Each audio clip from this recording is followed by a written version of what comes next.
my Guru Padma used to mention that actually Rupa Gosvāmī is the leader of all Rāgānugā-Vaishnavas. But he mentioned that the process we follow is rāgānugā. And that means anyone who serves Krishna in Vṛndāvana has to be serving by the mode, which is called rāg-bhakti. Rāg means the deep emotional feeling in the heart, which makes Krishna feel in a relationship of a lover or a son or a friend. And it sort of bypasses the Aishwarya or the opulence or the majesty of Bhagavan in lieu of the depth of love that takes place in those relationships. So everyone who is in Braj, they follow Rag. It means the feeling in their heart. But particularly the feeling in the heart of Rupa Gosvāmī is called a Mañjarī-bhāva or Palidasi-bhāva. And that is a very unique category within the service to Krishna in Vṛndāvana. So the true meaning of those being Rūpanuga are those who follow Rupa Gosvāmī's instructions that he was given by Mahaprabhu in this world, but who also aspire to follow Śrī Rūpa Manjari in Braj, in the spiritual world. Very famous bhajan that many of our acharyas in the time of their leaving this world, they'll sing, Śrī Rūpa Mañjarī-bhāva, Shei Mora Sampada, Sei Mor Bhajana Pujana. It means that my whole life I've spent doing all of my spiritual practice and all of my worship only to obtain the lotus feet of Śrī Rūpa Manjari, who will help me in the service of Srimati Radharani to serve Krishna. Understand? So there's many deeper things to this idea, because actually we serve under our own Guru, Dev, who becomes a Sakhi there in Braj. But I'm not explaining all these things right now. But the point is that the position of Rupa Gosvāmī in our sampradaya, in our line, is very, very prominent. So tomorrow is the disappearance day, along with Gauridas Pandit and Srila Govinda Das, who wrote very famous bhajans like Bhaja Hure Mana, etc. So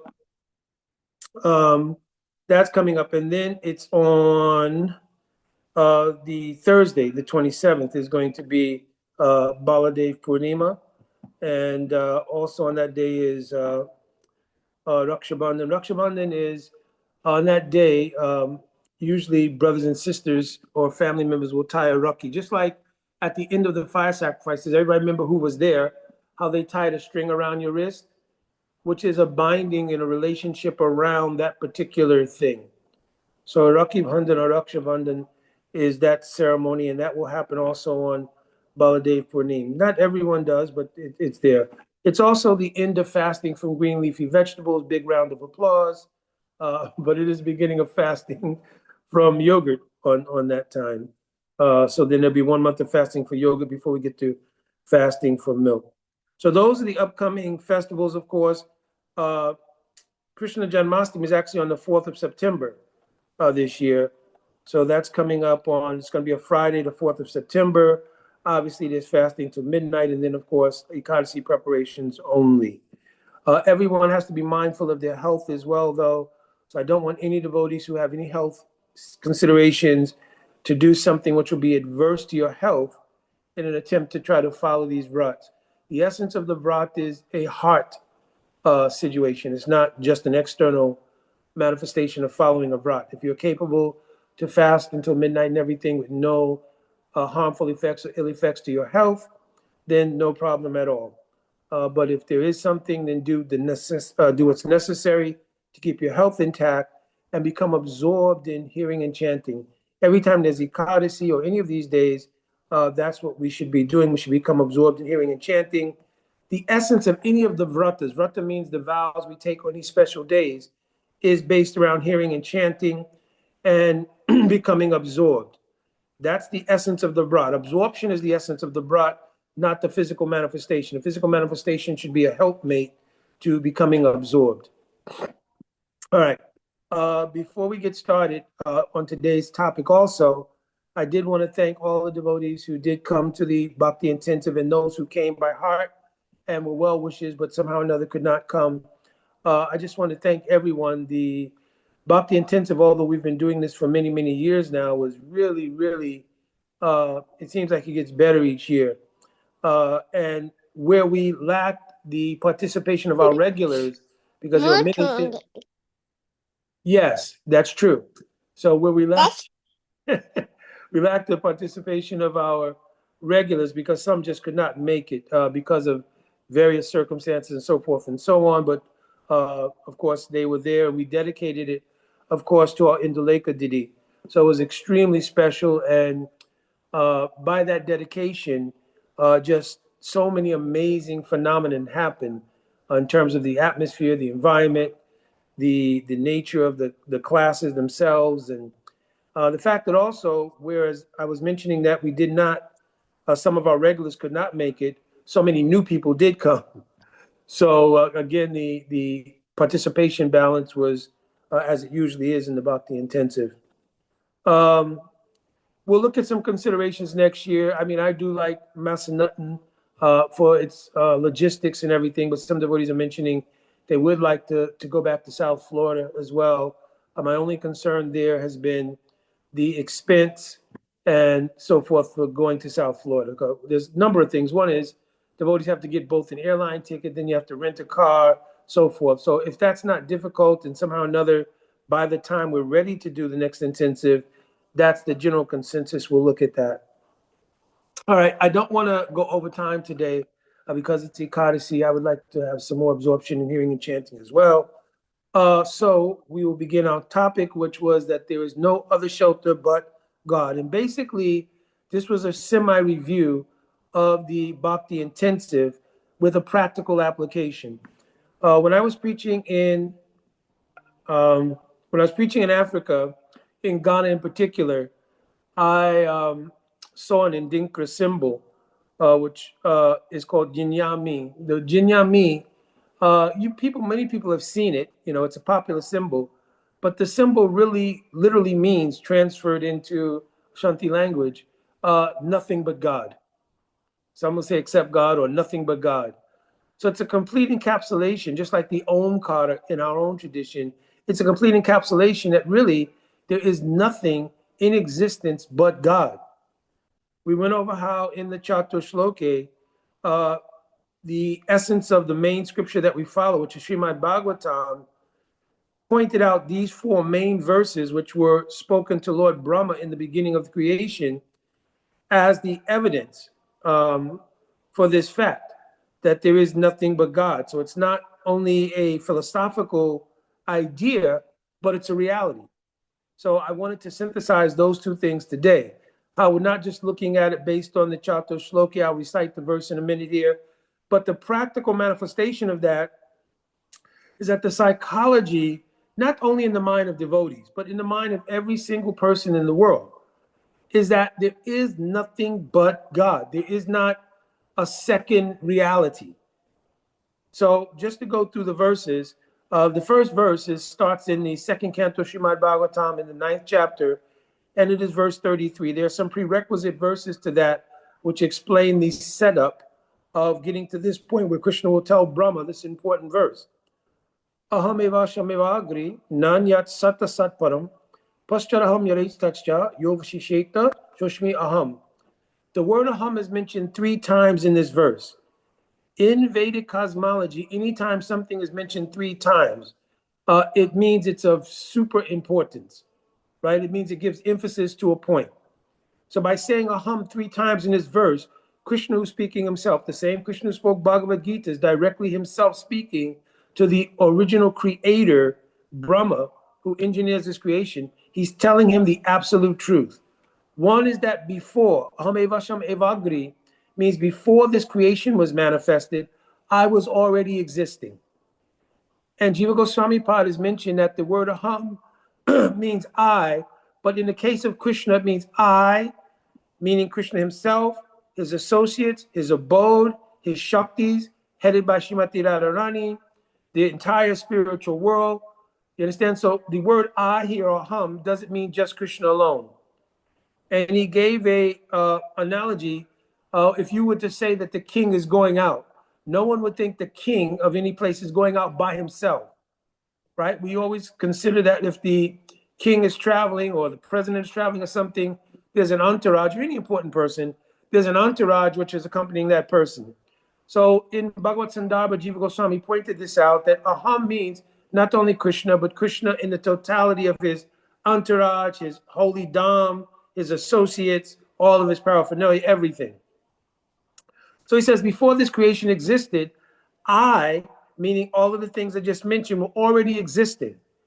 So what he's indicating here is that the eternal reality, which does not come and go or become manifest and unmanifest like this material creation, is the absolute eternal reality. Now he says, though, nanyat asat paramam. Also, paschat aham, during the sat asat param. So the word param here means he's referring to Krishna directly, who exists beyond the material world.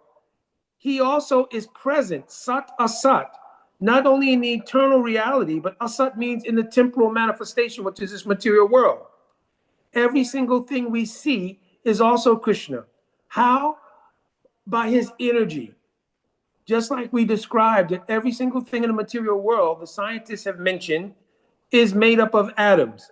And those atoms create various permutations and so forth of 5 elements: earth, water, fire, air, and ether. But the smallest or the most minute observable thing in the world is the atom. And in the Brahma Samhita, it's mentioned there, Andantra Paramanu Chayantra Staham.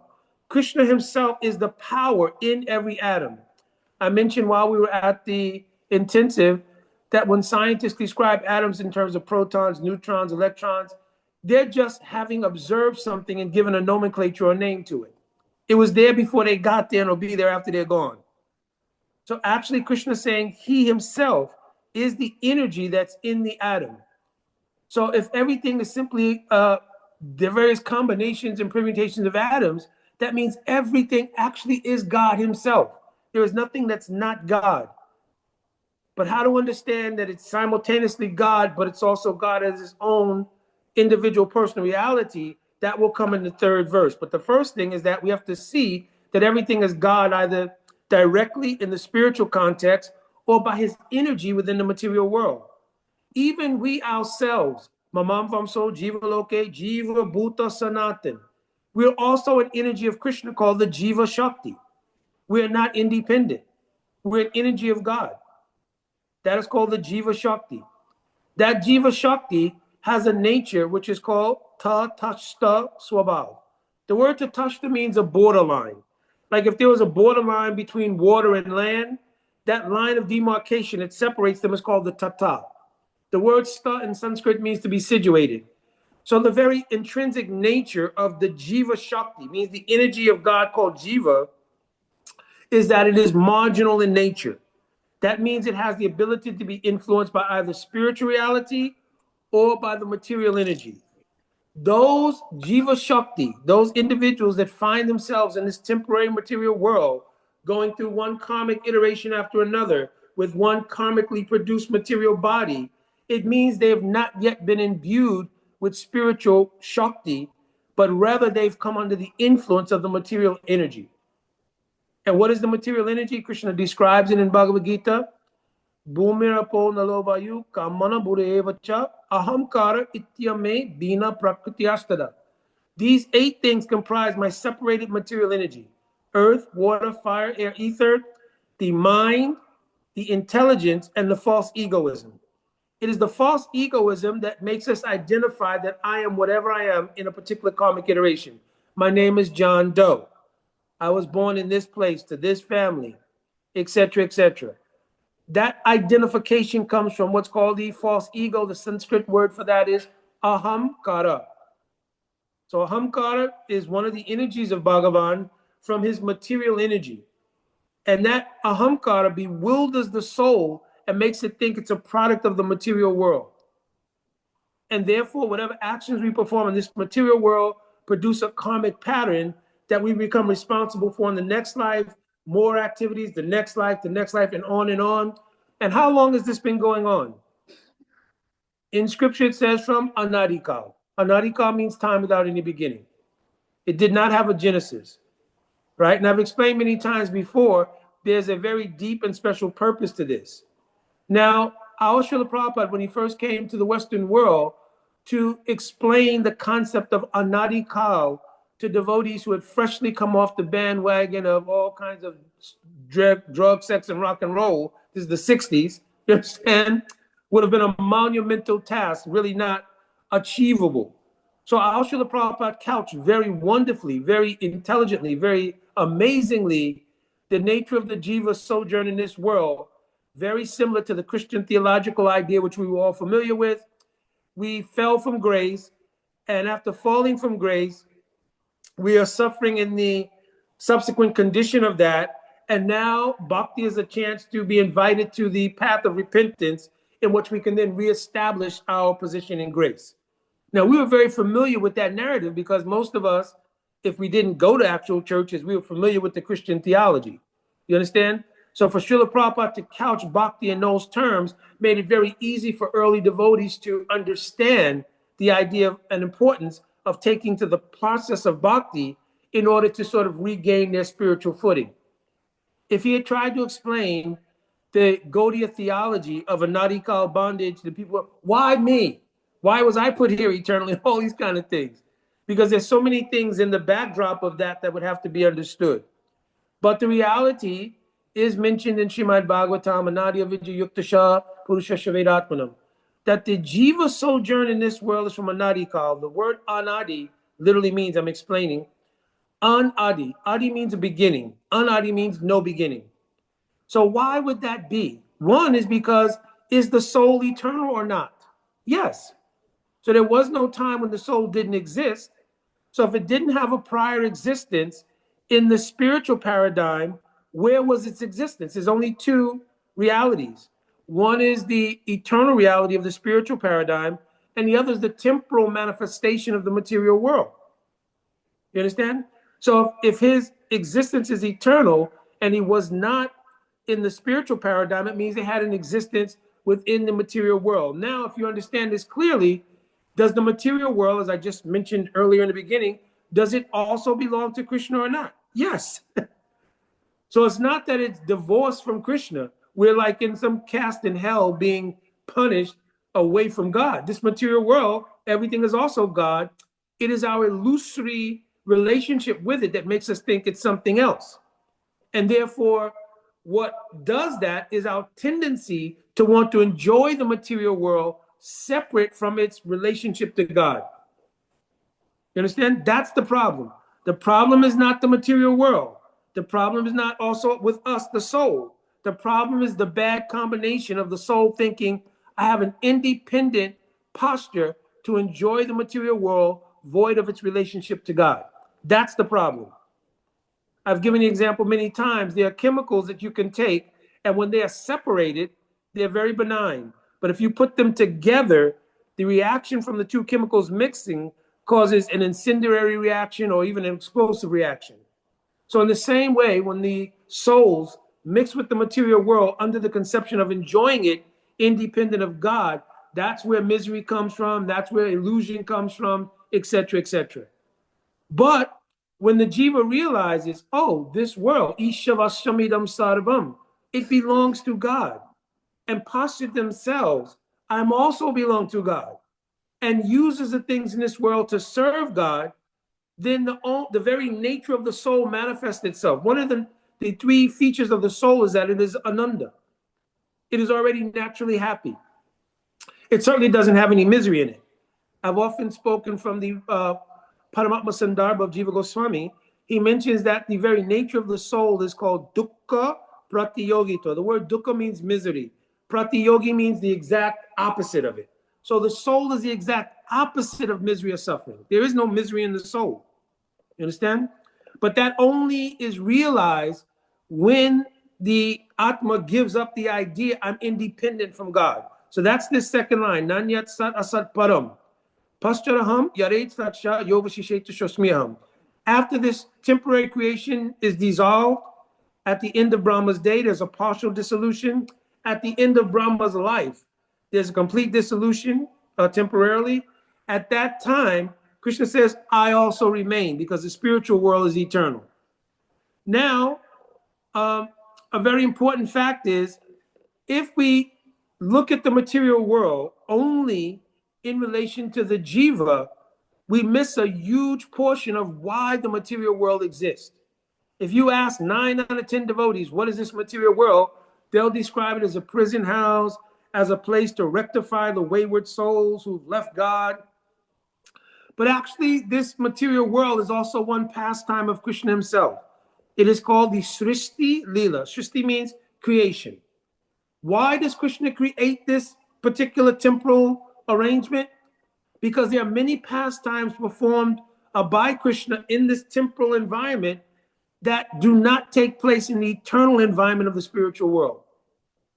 Let me explain that clearly. From Krishna's perspective, there's no difference between his manifest leelas here, they're called Prakat-līlā, in Vṛndāvana, and the eternal leelas in the spiritual world, except it mentions there's some speciality to certain pastimes which are suitable to be performed here that don't take place there. So the question would be, well, why? Why wouldn't the spiritual world be complete?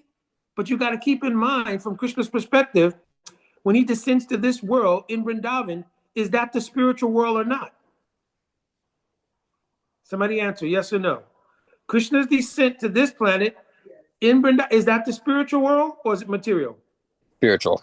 It's absolutely spiritual. So really there's no difference between the two.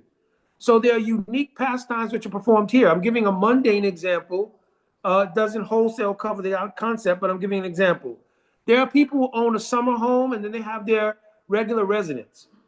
The summer home has very special features where they go for vacation that may not be available in their regular residence because of weather conditions or other things. There's places they go where certain things are directly done in that vacation home. So in the same way, it's mentioned, ataha yoga viyoga sthiti Prakaṭa-līlā visheshasya anusarata. There are special pastimes which Krishna performs here in the Prakat-līlā, which are very wonderful and unique, like Krishna's Janmā-līlā, which is coming up, Krishna Janmāṣṭamī. Krishna's going to Dwarka to Mathura. Krishna's killing of demons does not take place in the actual Nitya abode. He does those pastimes here when he manifests those Prakat-līlās.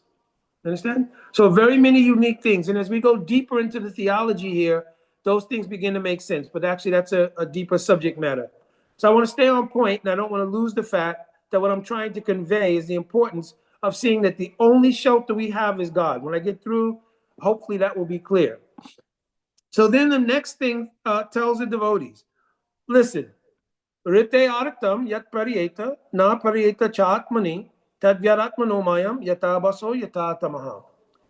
So first thing that Krishna then tells Brahma is, anyone who sees, the word rate means without. Aratam means meaning, value, or relation. Yat pradiyeta, the word pradiyeta means an appearance of something not being related to Krishna.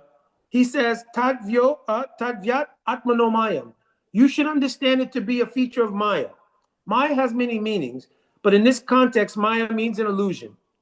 Pradiyeta means an appearance of something. Like an appearance of water in the desert is a mirage. Similarly, the appearance of something being not connected to Krishna and having a value. That's why the word pradiyeta is used twice. One is to say there's something that's of value or meaning in this world, right? It does have relationship to Krishna, or to think something just in general has no relation to Krishna. Both of those are appearances. So he describes what kind of appearance is this? Yata baso, yata tamaha. The word baso means like a shadow. Yata means light. Baso means shadow. Yata, again, light. Tamaha, darkness. Can you see a shadow when the room is dark? In order to see a shadow, you need light, because it's the light that reflects and makes the shadow come from the form. You understand? In a room that's dark, can you see a shadow? So he says, in a similar way, the idea of the pradiyeta, the appearance of something not having meaning, relationship to Krishna, is like seeing a shadow in darkness. Another subtle meaning here is that the vision of a person who sees like that is an abas of reality, because the word abas means here also like a semblance of reality. So it's very similar to the word pradiyeta, right? And tamaha means as a result of that, they become covered by ignorance, so they cannot see the truth. So before I go on, I just want to make sure, at least in these two verses, some understanding is there. Rete artam, rete means without, meaning, value, or relationship, yat pradiyeta, the appearance of that, or na pradiyeta cha atmani, you don't see it related to me. You see something has a meaning or value, and you don't see that related to Krishna, tadvyat atmano mayam. It is directly a feature of the external energy of the Lord called Māyā. And it's like seeing a shadow in darkness, or like a person who lives their lives in the shadow of reality, not in the actual reality. And therefore, their knowledge is in darkness. You understand? They don't have proper conception of reality. So that's like living in darkness, because sometimes we compare ignorance to darkness. Understand? So any questions before we go on? Just also, for some, just take these things in, take a deep breath, hold it in with the conception, take a deep breath. Over the course of time, these things sink into the heart, they become realizations. Understand? Hi, Bo. Hi, Bo, Gail. Danda. Who, somebody? This is Prema. Okay, Prema, then Gail. Gail Okay. okay. Oh, okay. Oh, she had her hand up. She can go first. I didn't have my hand Okay, up. either one. Gail, go ahead. I mean, it's okay. He called on you. It's okay. Please go. Okay. Okay. Well, I was wondering what existed before the creation when Brahma was being spoken to by Lord Krishna. What was he witnessing or seeing if there was no creation yet? He's telling him that the spiritual world, the Nitya-līlā Prakaṭa-līlā of Krishna, is always existing. So Brahma could see the spiritual world? No. Oh, yeah, he had. Remember, Okay. this is after Brahma's realization. But also Krishna is telling him. Mm-hmm. You understand? And he tells him at the end, Grihanam Garitam Mayam. Just practice according to what I'm telling you. Remember in the very first, before we started? Mm-hmm. He says, I'm going to tell you, Param Guyam Me. I'm telling you transcendental, highest kind of knowledge. And Sarahasya Angascha. By practicing bhakti, you'll realize what I'm telling you. So Brahma is not completely seen yet, but he's had darshan of Krishna. You understand? Mm-hmm. And Krishna is describing to him the Nitya abode. In the, in the eternal aprakat pastimes of Krishna, what are they called? Nitya-līlā.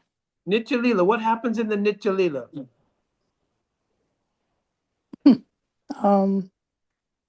Everything No. except the Boma pastimes, Boma Lila. What is the main feature of the Nitya-līlā? It happens throughout 24 hours. Oh, the rasa dance? No. No. Ashtakaliya-līlā. Sorry. Yeah. Ashtakaliya means 8 periods of time. So throughout the 8 periods of the day, broken into 3-hour segments, the pastimes of Krishna take place there. You understand? Mm-hmm. From Krishna's waking up in the morning, it's called Nisanta-līlā, to his taking out the cows, called Prata-līlā, to Purification, morning activities. So throughout 8 periods of the day, various pastime takes place on an ongoing basis. It is called Ashtakaliya-līlā. You understand? Yes. Then there are Naimitic Leelas. Naimitic Leelas means occasional pastimes, like the killing of demons, etc. They take place in the Prakat-līlā here. Right. So that Ashtakaliya-līlā is eternally existing, aprakat, beyond the purview of the material world. Understand? So he's telling Brahma, no, this realm is sat. It's eternally existing. I make a manifestation in the Boma-līlā called Prakat-līlā, or the Asat-līlā. In this case, in the Sandarbhas, Sanatana Goswami, all commentators have written. Because I gave the Rasik meaning of these things at the intensive, and I got those from the commentaries of the Acharyas. So Asat here means that Asat doesn't mean non-existent or not real. It simply means that it's temporary. It's temporarily manifest. That's the Prakat-līlā. And why does Krishna manifest Prakat-līlā? I told earlier, for his own special purposes. As a byproduct of Krishna's performing pastimes here, those jivas who have not yet been endowed with spiritual power called Swarup Shakti get a chance to hear, see, if they're fortunate to be born there and they get to witness those Prakat-līlas, and from there, their bhakti can develop. So the devotees, the jivas who are living here, as a byproduct of the Prakat-līla of Krishna, they come to know, and that's how they become imbued with Swarup Shakti. There's more to it, but that's the general idea. I'm giving the verse for that. In the 10th canto of Bhagavatam, Krishna will say, Anugrahaya bhaktanam manushinam dehinam astita. Right? Bhajate tajasi kritva yat shrutva tat paro bhavet. The word bhavet in Sanskrit is an imperative. And it means that you must do this. What must you do? Shrutva means hear the pastimes of Krishna that he performed in the Prakat Naimitic Leelas. By hearing those, bhajate tadrasi kritva, a tendency towards wanting to serve him will develop. So simultaneously, Krishna does two things. He comes here to please the devotees. Paritranaya sadhuna means the eternal associates of Vṛndāvana also have forms in the Prakat-līla. So Paritranaya sadhuna means he comes to give pleasure to them. Vinashaya cha duskritam, he annihilates miscreants and demons and so forth, and dharma samstapanam. Dharma samstapana means he establishes dharma. What is the highest dharma? Bhakti. Right? That question was asked in the very beginning of Bhagavatam. And the answer was given by Sutta Goswami. Savai pumsam paro dharmo yato bhaktir hoiksaje. Ahoitiki aprityata yenatma suprasidati. Savai pumsam paro dharma. The highest dharma is bhakti. So Krishna establishes that when he comes in the Prakat-līla. And those jivas who are here, who are not endowed with Swarup Shakti, by hearing it, they begin the path of bhakti. They get faith, and from faith, sadhu sangha. From sadhu sangha, they learn the process of bhakti, bhajan. From practicing bhajan, all of the unwanted things of sinful life are removed. Their consciousness becomes steady. Then they develop a taste in the spiritual paradigm. From that taste comes a deep absorption in the spiritual reality. Then finally, the spiritual potency descends on their consciousness, crystallizes it with a spiritual identity, and they're more or less reborn, almost the concept in Christianity of being reborn. Understand? Yeah, thank you All very right. much. Gail? Hare Krishna Prabhu. Yeah, referring to the analogy of the shadow seen, or you can't see the shadow in the darkness, right? And so that was an analogy for understanding that anything that you see as not being related to Krishna is trying to see a shadow in the darkness. Exactly. So, but my confusion was that you cannot actually see a shadow in the darkness. So that's exactly the point he's making.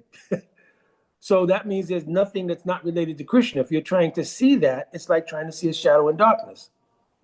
That's the very point he's making. You understand? Krishna is making this point to Brahma, that if somebody is trying to see something not related to Krishna, it's like trying to see a shadow in darkness. Is that possible? Okay. So that's the point, that it's not possible. That's what I needed to hear. Yes. That is not possible. Exactly. Okay, great. And the other thing was, we say that the jiva, don't we say that it is an expansion of Mahapurusha? No, Jiva is a Shakti of Bhagavan.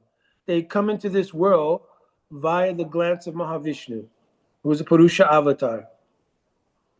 But the Jiva themselves, the Atma, each individual Atma, is a manifestation of a Shakti of Krishna. It's called Jīva-śakti. Yeah. That Shakti has a marginal nature I mentioned earlier.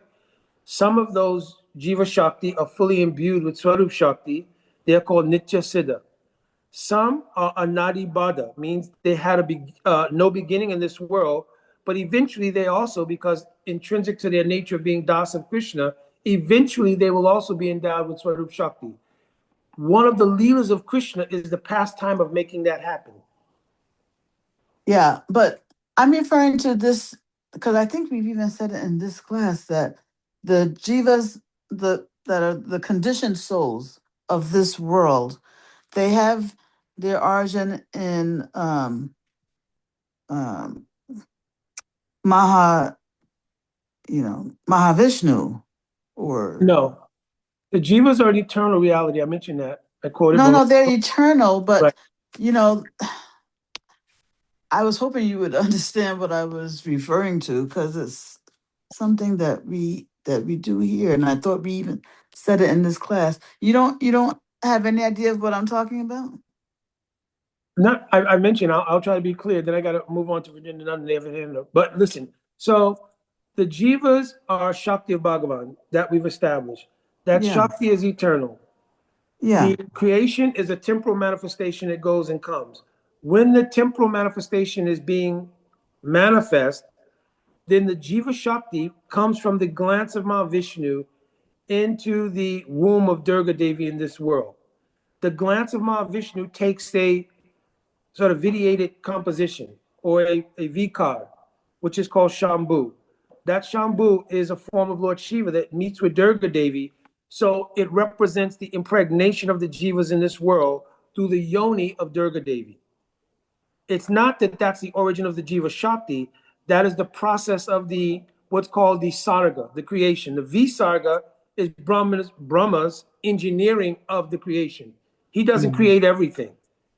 The elements of the creation, everything is done by Maha-Viṣṇu. You understand? Okay. Okay. All right, I'll come back. All right, Virginia Nandan and Ganga. Yeah, Gurudev. I was just wondering, the Prakaṭa-līlā is performed in the material world, and but it's not performed in the Nitya-līlā? Yeah, because there's some pastimes. I quoted the verse there before. In Ujjayi-mani, it's mentioned there that there are some pastimes which are very unique to the spiritual world, and there are pastimes which are unique to this world. So there it mentions Atta Samyoga Yoga Sthiti Hari Lila Visheshasha Prakatasha Anusarita. Pastimes such as Krishna's birth, his killing of demons, his going to Mathura and Dwarka, these pastimes are manifest here in the Prakaṭa-līlā. They're called nimitic Leelas of Krishna. Now, from our perspective, we're looking at a Prakaṭa-līlā, Aprakaṭa-līlā. From Krishna's perspective, or from the perspective of the eternal associates, do they see this division? No. For them, it's one spiritual reality. But the acharyas give definition to it for our sake. You understand? Okay. And then also, I'll just read the other verse from Ujjayi-mani. It mentions also there, Vṛndāvana ranye virhata sadarasadi vibhramahe. Harina braja devi nam virharashti na kahichit. But in the eternal abode, Krishna never leaves Vṛndāvana for 1 second. And all the pastimes like Ras Leela, the Ashtaka-līla, eightfold daily pastimes, go on eternally without any interruption. Now, in this world, even in the Prakaṭa-līlā, how it works, the acharyas have mentioned, let's say in this universe, the universe of Chaturmukhi Brahma, four-headed Brahma, Krishna takes his birth. Immediately when Krishna takes his birth here, that same pastime happens in another universe within the material world. As soon as it happens there, it goes to the next one. How many universes are there? Unlimited. So those pastimes are cycling in an unlimited way from the birth pastime all the way to Mosala-līla, Krishna's ending his pastimes. Those Prakaṭa-līlas are manifesting unlimitedly, rolling through the cycle of the universes unlimitedly. So it's not an ordinary thing also. During the temporary pralaya, means temporary devastation at the end of Brahma's day, 640 billion, 340 million years is 1 day of Brahma. At that time, during the night, those pastimes are suspended. That's why it's mentioned Sat, Asat. So temporarily they're suspended. When Brahma's day comes about, they come back again. At the end of Brahma's life, same thing. Brahma's life is over, a new Brahma comes. Again, those Prakaṭa-līlas begin to manifest in that cyclic way throughout all the universes. Understand? Bhakti Diego? I have a question. I from my basis. My question, Hare Krishna. Does Arjuna also do that in the universes? Do they do the Bhagavad Gita? Very wonderful. Yes. That, speaking of the Bhagavad Gita with Arjuna at the Battle of Kurukshetra, is a Naimitic Leela. It means it takes place within the manifest pastimes, and every time it takes place, then the same thing. And Arjuna is an eternal associate. He's an eternal associate. So every Prakat-līlā, he comes and performs those pastimes. Now, another thing which is very amazing. Keep your hat on, all right? Don't let it fall off. Keep your hat on. Also, whenever Chaitanya Mahaprabhu comes and performs his pastimes, those eternal associates who were in Krishna Leela, many of them go into the Leela of Mahaprabhu. So Arjuna, he goes into the Leela of Mahaprabhu as one of the sons of Bhavananda Roy, but he also is simultaneously in the body of Ramananda Roy, who is a very confidential associate of Chaitanya Mahaprabhu. And Arjuna also has different features. He has one feature as a gopi, also called Arjuniya Gopi. So this is a little higher esoteric things within the theology. But it's a very good question. Yes, Arjuna will come, because remember, Krishna will tell him in Bhagavad Gita, many lives you and I have passed. I can remember all of them, but you cannot. Genevieve?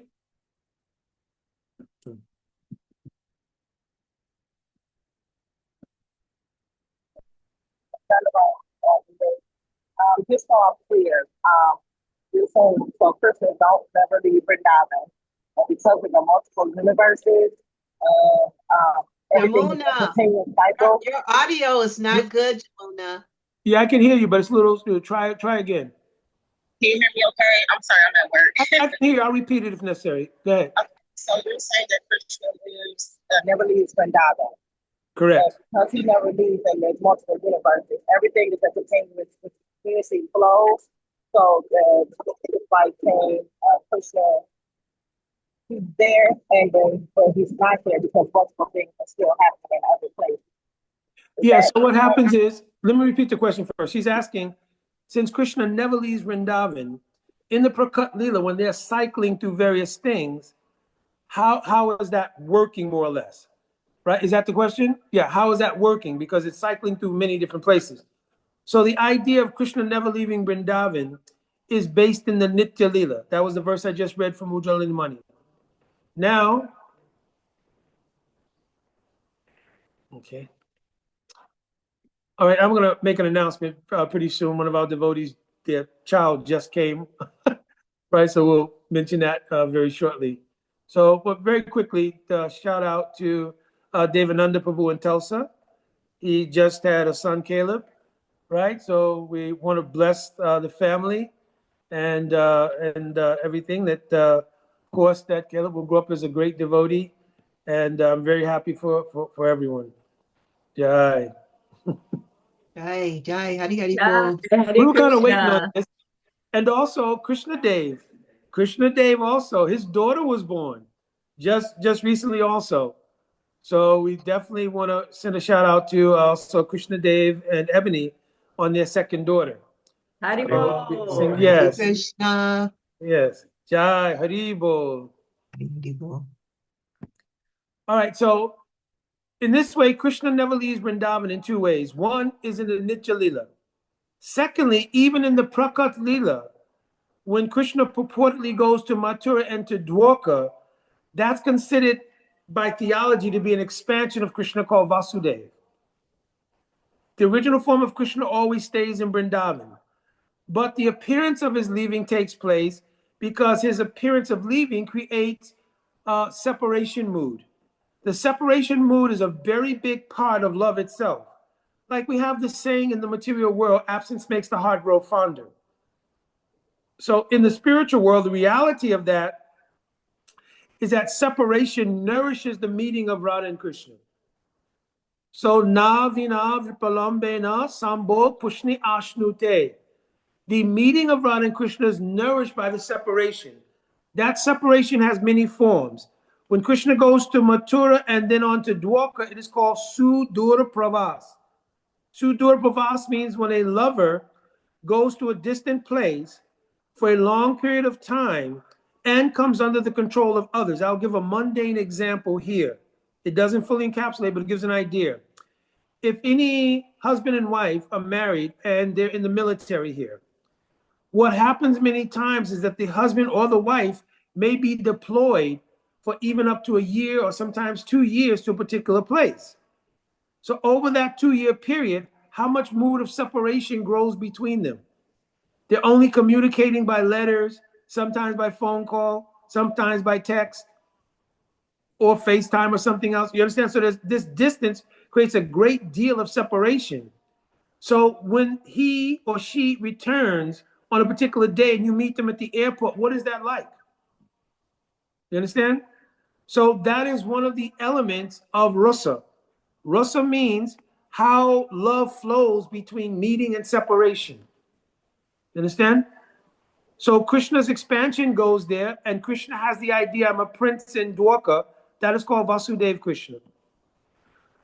It's a little more esoteric here, so I'm a little reluctant to speak on it, but actually from the point of view of Brijabasis, those who have the mood of being Brijabasis, they see that Krishna, though he's gone to Dwarka, he's only gone to Dwarka under the instructions of Narada Muni, that your so-called mother and father, Vasudeva and Devaki, was suffering, and Ugrasena has been in prison, and so many different things.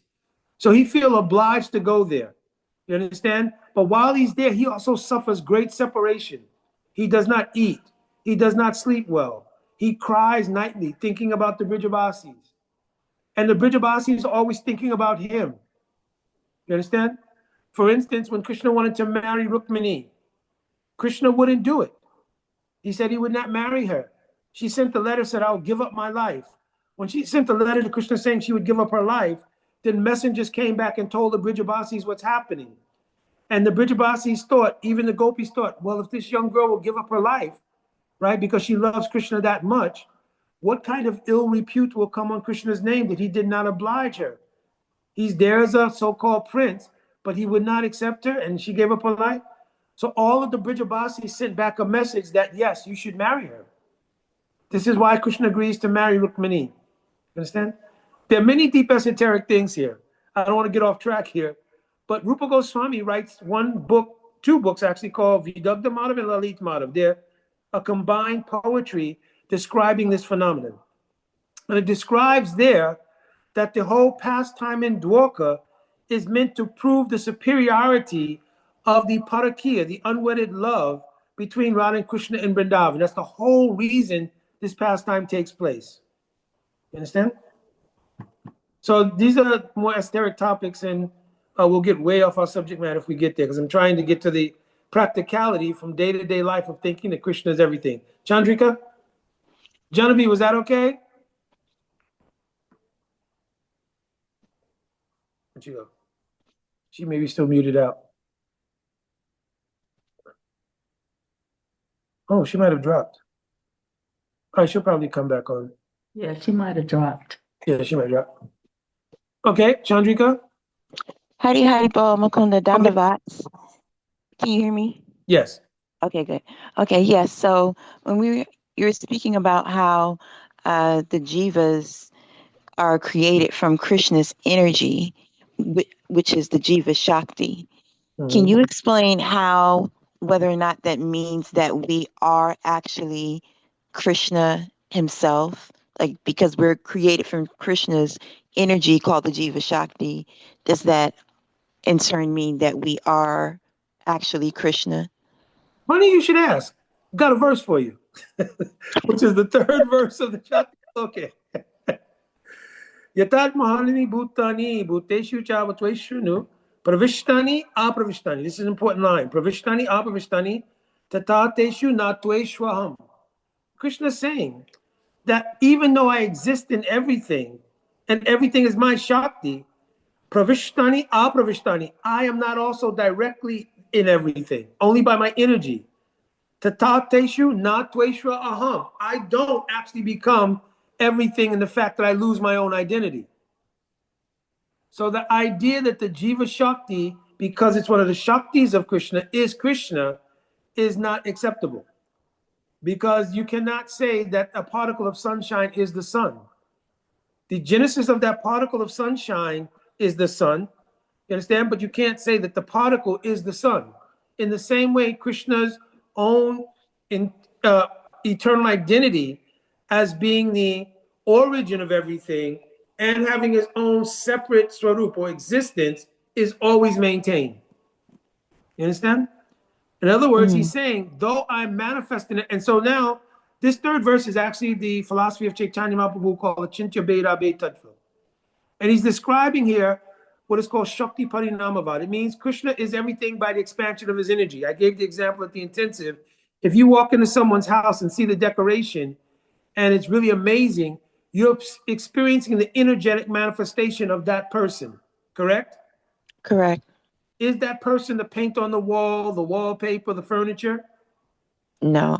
So the energetic presentation is what you're experiencing. Similarly, the whole creation, everything else is the energy of Krishna. And that energy of Krishna is transformed to become everything we see. So that's the meaning of Krishna is everything. Because all of the music as well. Somebody writes a piece of music, you listen to it, it's very amazing. That's an energetic presentation originated from that person. But the person hasn't become the notes and the sounds and so forth, so on. Right.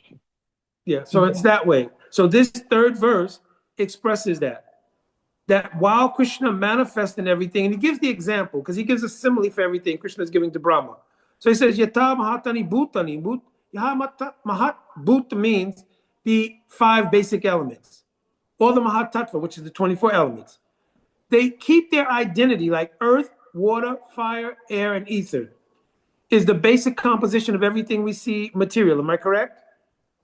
Yes. Trees, cars, chairs, phone, everything is made of earth, water, fire, and ether in some combination. But does that mean there is no more earth, water, fire, and ether? It's become all these things? No. So that analogy is given right at the beginning. He says, Mahatani Bhutani, Yata means like. Yata Mahatani Bhutani, Bhuteshu Chavateshwanu. Just like the elements, earth, water, fire, and ether enter into everything, at the same time they do not. Their identities are maintained separately. Okay. I see. How you going? Virginananda Ganga? Yes. You mentioned Narada Muni in Gora-līlā. How does Narada Muni appear? He is Shrivas in the Panchatattva. Oh, Jack, thank you. Shrivas in the Panchatattva is Narada Muni. Okay. Thank you so Also in much. Vṛndāvana, Narada Muni is Madhumangal. He also has a form as Nadiya Gopi. He also has a form as Vaikuntha Nard. Oh my goodness. He has what is called Narada Muni is unique because he's a manifestation of the principle of bhakti. He manifests from the heart of Brahma like that. So he has several swarups to serve Krishna. Madhumangal in Braj, Nadiya Gopi, Shrivas in Gora-līlā, and Vaikuntha Nard. Thank you. Thank you for that. All right, the last thing. So the last verse in the Chatuḥ-ślokī, he mentions, Etavareva jigyāsyam, tattva jigyāsuna atmanaha anvayad vyatarekabhyam yatsyat savatra savada. So he mentions here, he says, listen, Etavareva means up to this. Up to this means the realization there is nothing but God. Then in that realization, the pinnacle of that realization is the love between the personal form of God, Krishna, and his Shakti Radhika. That is the pinnacle of all realizations. But etavareva jigyāsam, every soul who is sincere. So in Sanskrit language also, tattva jigyasuna. So jnanasun would be a word. When you see jigyasuna, it's a special thing in Sanskrit language that gives the idea of doubling down on the intent of a word, for lack of a better explanation. So jigyasuna atmana means the combination of jigyana means intense search by any person who's sincere to find this.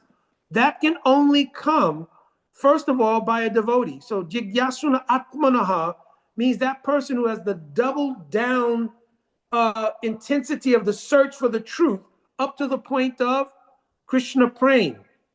You understand? That's the real indication here. How do we know this? What's the context that would make this true? That when Krishna spoke to Brahma, he said, Padam Guya Me, I'm going to tell you the most confidential thing. The most confidential thing is not that there's a material world and we're the souls different from it. That's not the most confidential knowledge. The most confidential knowledge is the love between Radha and Krishna. That's the most confidential thing. You understand? So Paramam Guya Me, when Krishna tells Brahma this, he said, I'm going to explain to you about this transcendental love between Radha and Krishna. That's what he's explaining. So Etavareva means up to the point of understanding that is what should be inquired about by whom? Tattva. A person wants to understand that reality. Jigyasuna Atmanahan. I'm explaining this word. Jigyasuna means a person who has deep intensity to find it. That means they have lobh or greed or deep devotion. So it really refers to devotees. How will they find it?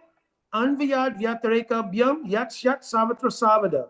The last two lines that I explained at the intensive mean absorption. This becomes practical when you're able to think under every circumstance at all times, there is nothing but God.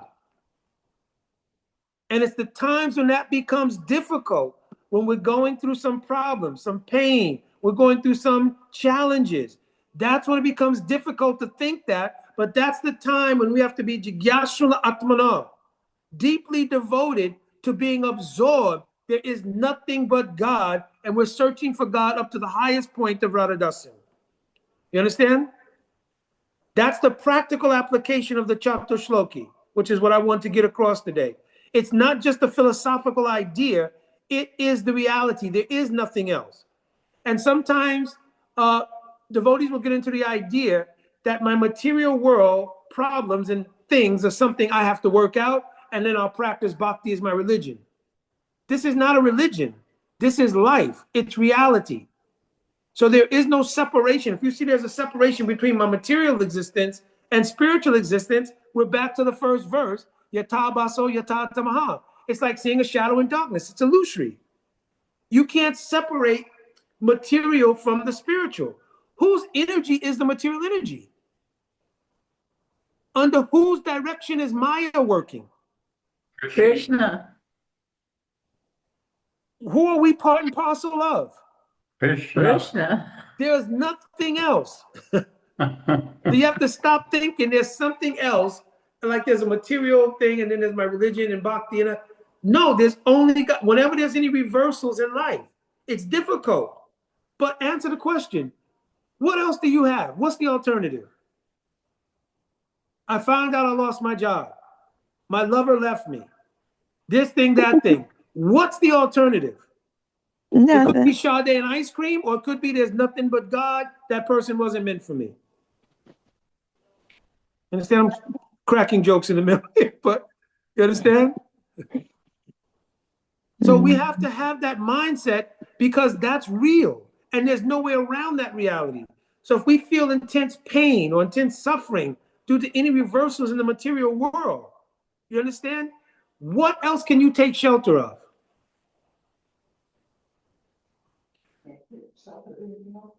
There's nothing else. You understand? It just doesn't dismiss prudence. If you lost a job, you can look for another job. If a relationship did not work out, you can assess what was the problems, this and that, and so forth and so on. But ultimately, the backdrop of everything is going to be, this was not meant for me. Krishna did not mean for this relationship to be the one that was best for me for some reason or another. This particular sickness that came, it came as a result of additional purification of my consciousness to allow me to advance further. Because devotees do not undergo karma. It's written in Brahma Samhita. Karmani nidharati kintu cha bhakti bhajam. If your life space is about bhakti, there is no karmic implication in that. But when you act independent of God, you are still under the laws of karma. This is why Saranagati is such an important thing. This is why we take shelter of the process. Because once you take shelter of the process, this is the meaning of Sarvadhamma Parityaja Mamekam Saranam Braja. Aham Tom Sarvapapipyo Mokshishami Ma Sucha. But once you surrender, I'm taking that responsibility now. You understand? Now, if you act contrary to the principles of bhakti, that's no longer surrendered. So now you're re-involving yourself in karma. But basically, when you take to the process, I've given the example before, it's like unplugging a fan. So though the residue karma from what you were doing previously is still there, but the fan blades begin to slow down more and more and more because they don't have any power. When your activities become permeated by devotion, even in the very beginning, this is not something that happens only in the advanced stage. In the beginning, I'm surrendering to you, Krishna. Following the angas of Saranagati, what is favorable, what is unfavorable, we avoid it. And then Krishna steps in and says, I'll protect and maintain your bhakti. So forth, doing the process, Guru-pādāśraya, Tasma Diksha Shikshadi Vishnu, following all those things, Krishna then says, no more karma for you. I've unplugged the karmic fan. Okay, my wife has a question then. Oh, Gail also has a hand raising. What's reading? What is it? Can you tell us I'll repeat the question. the difference between karmic reactions and actions that are meant to purify the jiva?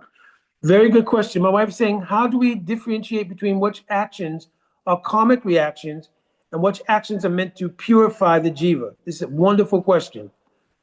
Everything after your point of surrender is meant for purification. It's only a matter of us recognizing it.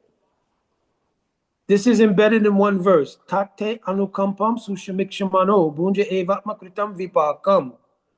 If we recognize, oh, whatever it was that I did in the past, because there's no karma having surrendered to Krishna, this is just a purification for me to allow me to clear out anything and move forward in bhakti. If I'm acting still within the material paradigm and something happens, it is called parabdha karma. I told before, karma works in 4 ways. There's a tendency to commit material actions, it's called kut. Then from that, a desire to do a particular action arises. That is called a seed or a bij. After that, there is a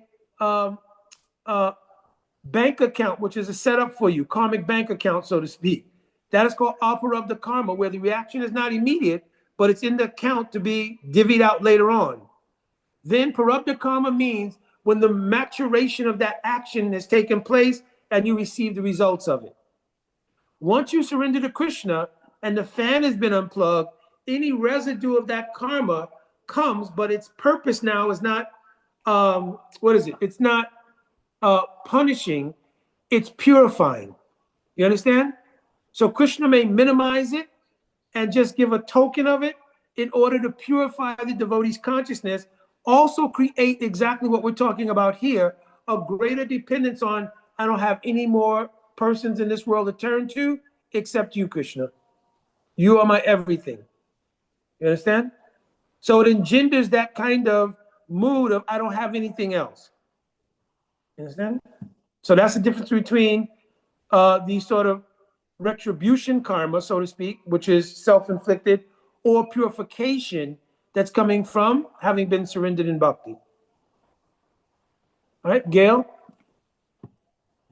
Hi, Krishna Prabhu. Yeah, I have a question, but just to follow up on this answer, you mentioned that there's 4 different manifestations of karma. So which one of them was when one, bija is when you have the desire to perform an action. And then there's when you actually execute. Right. So which of the 4 categories was the execution of the desire? So kut is the first thing. Kut means a tendency.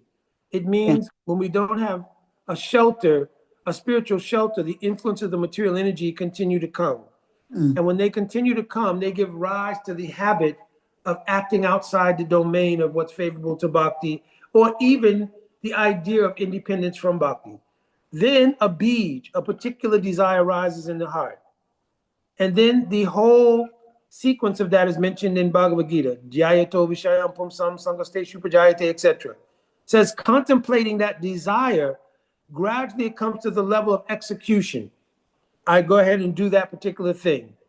Now, after I do the thing, the deed is done. The reaction may not be immediate. Sometimes it is, a lot of times it is not. It becomes what's called aparabdha, not yet manifest. Then at some point, I'm doing something one day, that karmic bill becomes due, and that action that was performed gives its result in maturation. That's called parabdha karma. Therefore, I got sick, I stubbed my toe, I lost my job, whatever it might be, that karmic reaction takes place. Okay. Now, So, just one thing. Now, remember, we're not isolating one incident. If you're living a life still under the karmic influence of material energy, then that's a continuum of activities which are lined up in an account waiting to be manifest. So it's not one thing. It becomes a series, like seeds have been planted for unlimited things. You understand?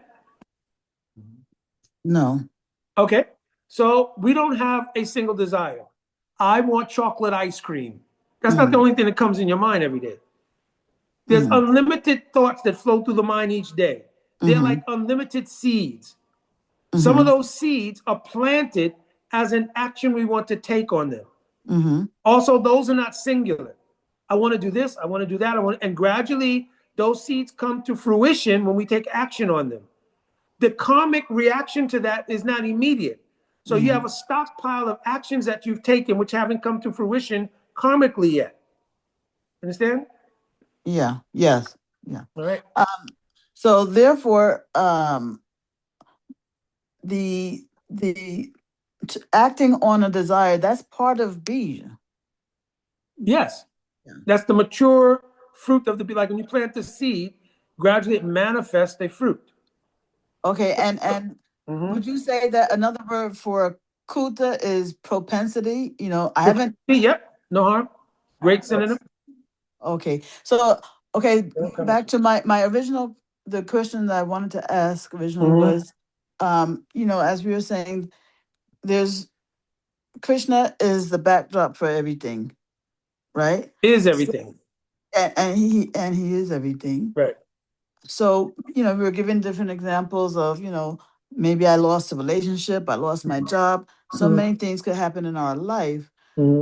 So how do we avoid not taking responsibility for the things that happen in our life, since everything happens by Krishna's sanction? No, that's misword. I say everything is Krishna. So one of Krishna's features is the law of karma, correct? Yes. So the law of karma becomes now a personal implication as well. Krishna is the backdrop in that he's the originator of the law. Like in the society, laws are passed in the society. Those laws are the backdrop for everyone, manifest from the passing of that law that has to be abided by everyone. But now it's up to the individual whether they abide by that law or not, and the consequence of not abiding is built into the law. You understand? So Yeah. Krishna is the originator of the law of karma. Okay, so there's everything. In Right. that way. Okay. Thank you, Prabhu. All right. All right, Prem, I'm coming in a second. My wife has a question. So can she go first? I'm asking you, but if I don't, she may kick me out. My friend can go first. She said her friend can go first. You got to unmute, Prem. Okay, I'm sorry. You know, it freezes up, and I didn't even know you were had finished with Gail's question, because you just froze and I heard nothing. So anyway, my question is, okay, it seems intricate, the balance or how to understand karma, and when you're surrendered, it's just not karma anymore because you're surrendered.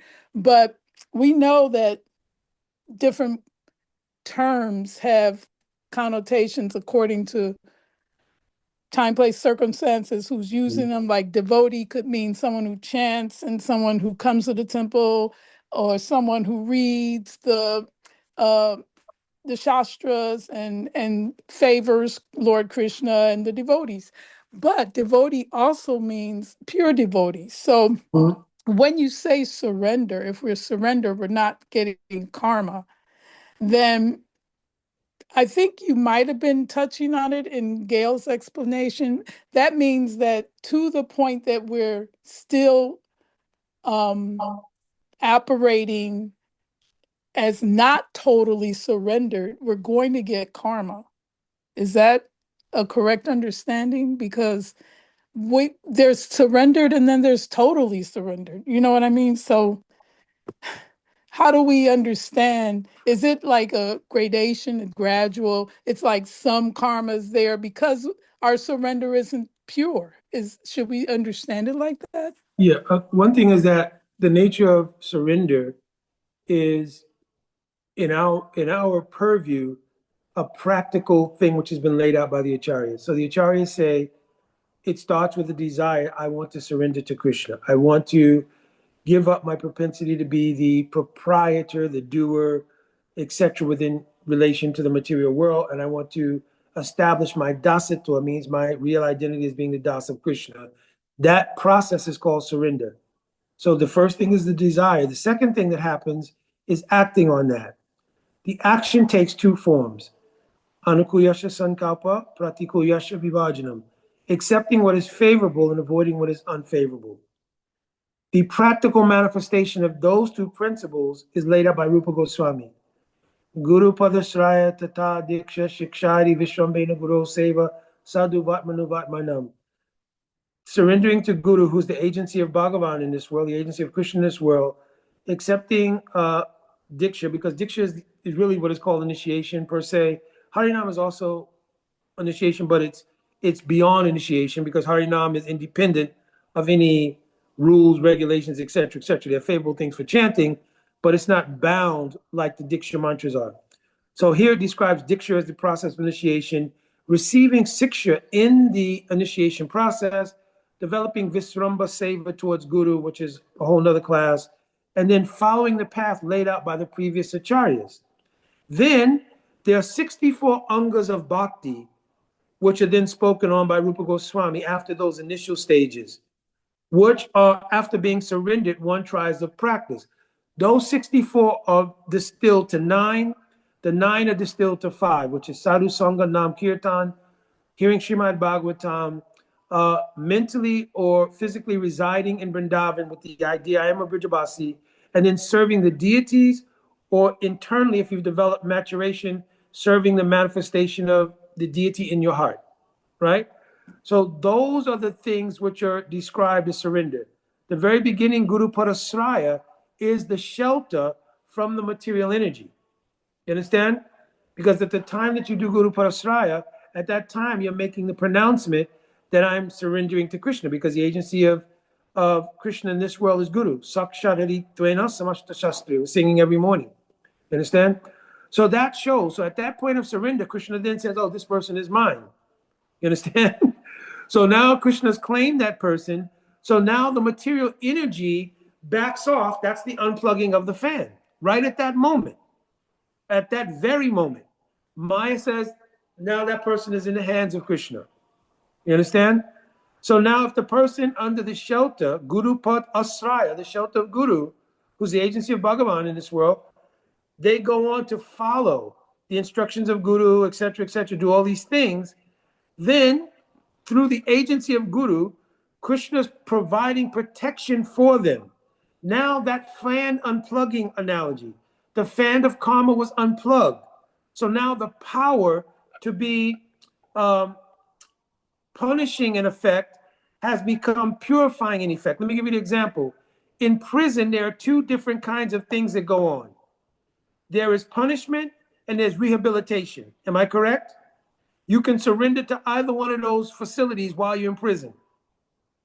You can surrender to retribution, to being punished for a crime, or to being rehabilitated from crime. You understand? Both things are there. So now if you're surrendered to the idea, that's it. I'm out of this world of crime, etc., your tenure while you're in prison becomes rehabilitory. You understand? Becomes rehabilitation. You understand? If you are thinking, I just got caught, you understand? I'll work it out. Next time I won't get caught. You're being punished for that crime. And everything is still in effect. Because if you go back out, you commit another crime, you get locked up again, you're being punished again. You understand? So there's a difference between rehabilitation and being punished for a crime. And the mindset, if you talk to people who've been locked up, they'll tell you there's a distinct difference in that mentality. There are some people there who consider being locked up is like a second home. This is my life. I'm not giving up the groove of being involved in criminal life. I just got caught. I'll do my time, go back, I'm back at it. Other people will say, that's it for me. I'm done. I have a family, wife, kids, a new perspective on life. A lot of times it's in prison that people will take up a particular religious path even. You understand? Because they're looking at that time, not as punishment anymore, but as rehabilitation. In the same way, when you surrender in the process of bhakti, your karmic past becomes rehabilitory in the sense that it's purifying the consciousness because you tolerate those things which come about in pursuit of being purified more and more to get rid of any lingering effects of those things in order to go on practicing bhakti. So one doesn't think that I'm being punished.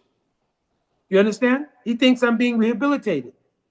Those in the real world, they think if something happens, oh yeah, something happened, God is punishing me for this. Why, God?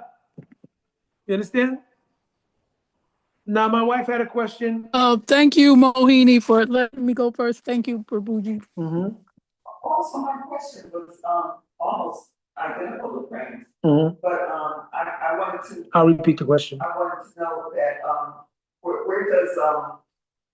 where does the transformation of the not really transformation, but where the action of karma and purification take place? Does it start at Harinam or Diksha? She's asking, does the process where purification takes over for karmic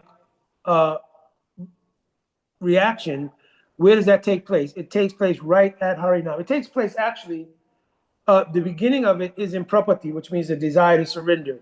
Then when the surrender is acted on, then Krishna is saying, Mokshishami Mahasutra, I'll take all the responsibility. So that's in Bhagavad Gita itself. Savadama Prityaja, etc. Mohini comes Braja. Mohini, here comes Braja. Yeah. So it takes place right at the time, first in the heart, and then once the action is taken to surrender, immediately at that time, then Krishna takes over. Right at Harinam. Because the name is not different from Krishna. So once you accept the name of Krishna in Parampara, Krishna then becomes connected to that devotee in their dasita towards Krishna, and immediately Krishna says, Mokshishami Mahasutra, I'm taking all of this karma away, and everything from here forward is purificatory in nature. All right, we have about 5 minutes that is left. Any last question?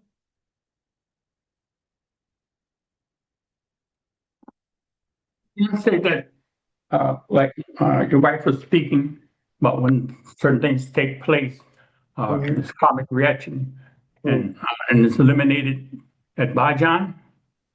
It's eliminated at the time of taking Harinam. As soon as it's Guru-pādāśraya, then immediately the karmic fan is unplugged. Immediately.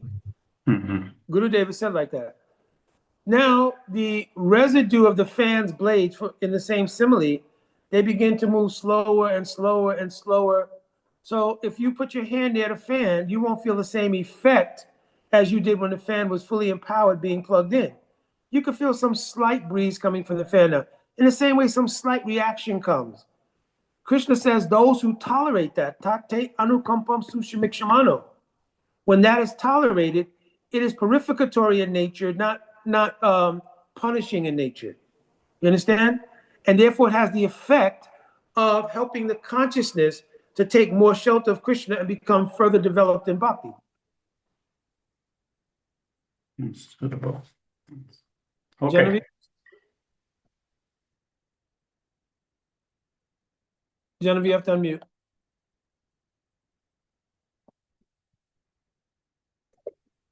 One last question. Can you just touch on Vrata Dasya? I know before we say our ultimate goal is to reach praying, but then during the intensive, you brought up Vrata Dasya, and that was my first time hearing that. So can you just keep on that just a little for me? Yes. So she's asking the question that the goal of bhakti is done in incremental stages. In the beginning of practice, the first goal that's aspired for is called nishtha. I want to become steady in the practice of bhakti. Then the ultimate goal of our practice is called bhav. Bhav means the state in which we realize a spiritual identity beyond just being the das of Krishna, but an actual personal identity in relation to serving Krishna. Among the ways to serve Krishna, depending on what incarnation of Krishna it is, there are various moods, like Krishna in the form of Lord Narayan or Lord Nrsimhadev or Lord Varaha is served in the mood of Dāsya-rasa. Dasya means a sense that I am the servant of Krishna, not like we were generically just Das of Krishna in general, but I am specifically serving Krishna like Jai and Vijay and Vaikuntha. You understand? That I am a servant of Narayan or any of the Narayan incarnations like Nrsimhadev, Varaha, Kurma, etc. Beyond that is the service has a mixture of awe and reverence and sweetness, like in the case of Lord Ram. So devotees who want to serve Lord Ram have a particular form spiritually which is suitable to serving Lord Ram. The perfect example of serving Lord Ram that can be served in different moods is Hanuman is serving Ram in friendship mixed with Dasya. He knows he's God, but he has a kind of friendship that this is my friend. Understand? Then Kausalya, Sumitra, and Kaikeyi, they have the mood that this is our son. And so actually the son of Kausalya, but all three mothers felt the same. The same with Dasarat Maharaj. Sita Devi has the form that this is my wedded husband, because in Ram Leela there's no Parakya Bhava. In Vṛndāvana and in the form of God as Sri Krishna, rasas are possible on a much more intimate level. It is called Mādhurya, not Mādhurya-rasa, but Mādhurya-rasa, means the relationships there are filled with a sweetness that remove the opulence of God and allow a flow of love that Krishna himself reciprocates with. Remember in Bhagavad Gita, he says, Yeyatam mam prapajante tam stataiva bhajamyam. I reciprocate according to how the devotee wants to love me. So Mother Yashoda and Maharaj Nanda, they want to love Krishna like their son. So they're the archetype or the model for those who want to serve Krishna in the mood of Vatsalya Prem and serve Krishna as a child. Those who want to serve Krishna as a friend have two divisions. One is called Gaurava Sakhya-rasa, like Arjuna or like Yudhisthira and others, or like in Vṛndāvana, Sridham, the brother of Radhika and others. They'd have no idea, the residents of Vṛndāvana, Sridham, etc., that Krishna is God. They think he's my friend. Arjuna, others, they know he's God, but he acts very intimate with them. You understand? So these are two kinds of friendship. The highest kind of friendship is called Priya Nama Sakhya-rasa. Madhu, Mango, Subal, Ujjwal, others have this mood. They know that Krishna associates with gopis. They go with him when he goes. They help out in the arrangement for Krishna to meet with the gopis, etc. They're the highest class of those in Sakhya-rasa. Then there are those in Mādhurya-rasa, like Radhika herself, all of her Sakhis and friends. In order to serve that rasa, a unique position is established called Mañjarī-bhāva or Palyadasi-bhāva. The word Palyadasi means like a maidservant. So Rupa Mañjarī is the archetype of that mood. For us in this world, primarily in our line, coming from Chaitanya Mahaprabhu, Mañjarī-bhāva is the prominent rasa. If you look back at all of our gurus, Srila Prabhupada, Srila Bhakti Saraswati Thakur, my Gurudev, his Gurudev, all are Mañjāris. You understand? Like you can go back, I'm naming We'll just go back to Bhakti Saraswati Thakur, right? He is Nayanamani Mañjarī. Gorkashoras Babaji, who gave him Diksha, is Guna Mañjarī. Bhakti Vinod Thakur, who gave him Harinam and is his father, is Kamla Mañjarī. Jagannath Das Babaji Maharaj is Rasika Mañjarī. Then Baladevi Jabushan is called Ratnavati Devi, right? It's also Mañjarī. Vishwanath Chakravarti Thakur is Vinoda Mañjarī. And like this, if you go all the way back, all of them are Mañjarīs. So we've come in that line. You understand? So Paliyadasi Bhav is the prominent aspirational desire in the line. It doesn't actually mean every single person is a Mañjarī. It means that's the prominent mood in the line. Now, if you've come to Guru, and that is the mood of your Guru Dev, and many times in the pranam mantra of the Guru, other places, the indication, or when you receive Diksha especially, indication of your Guru Dev Swarup is hinted at, in order so you have an idea to follow. You understand? And primarily in this line, either Priyanama Sakhas or Mañjarīs.